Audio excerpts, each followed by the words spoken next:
जी हाँ दोस्तों, नेक इरादा नेक विचार वृंदावन तिवारी अब की बार।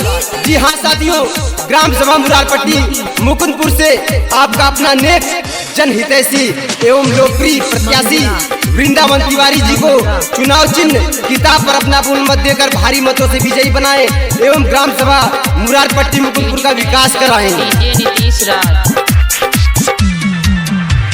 नेता नहीं ये बेटा है, सबके दिलों का चहेता है। नेता नहीं ये बेटा है, सबके दिलों का चहेता है। नेता नहीं ये बेटा है, सबके दिलों का चहेता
है। जी हाँ दोस्तों, जन जन की यही पुकार वृंदावन तिवारी अब की बार।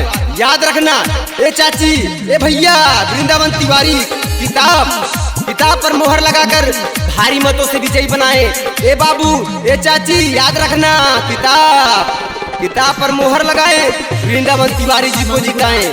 किताब ए चाची ए माई ए काकी, किताब याद रखना। सुख की घड़ी हो, सब में घर के आते हैं। बड़े भाई व बड़े बेटे का फर्ज वो तो निभाते हैं। सुख की घड़ी हो, सब में घर पर आते हैं। बड़े भाई व बड़े बेटे का फर्ज वो तो निभाते हैं। अपनों को वो रोता देख दहाड़ मार कर रोता है। नेता नहीं ये बेटा है, सबके दिलों का चहेता है। नेता नहीं ये बेटा है, सबके दिलों का चहेता है। हाँ दोस्तों, एक बार आप वृंदावन तिवारी को इस बार मौका दीजिए। यदि क्षेत्र का विकास कराना है तो किताब पे मोहर लगाना है।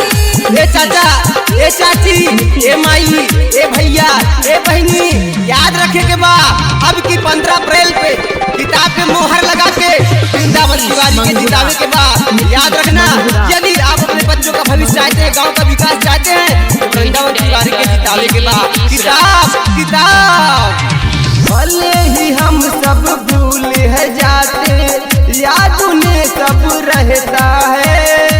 वृंदावन तिवारी की जान देखो गरीबों में बसता है। भले ही हम सब भूल है जाते, याद उन्हें सब रहता है।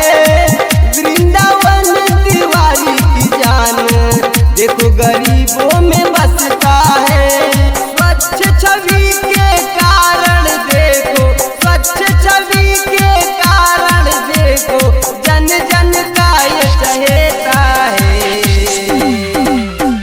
नेता नहीं ये बेटा है, सबके दिल का चहेता है।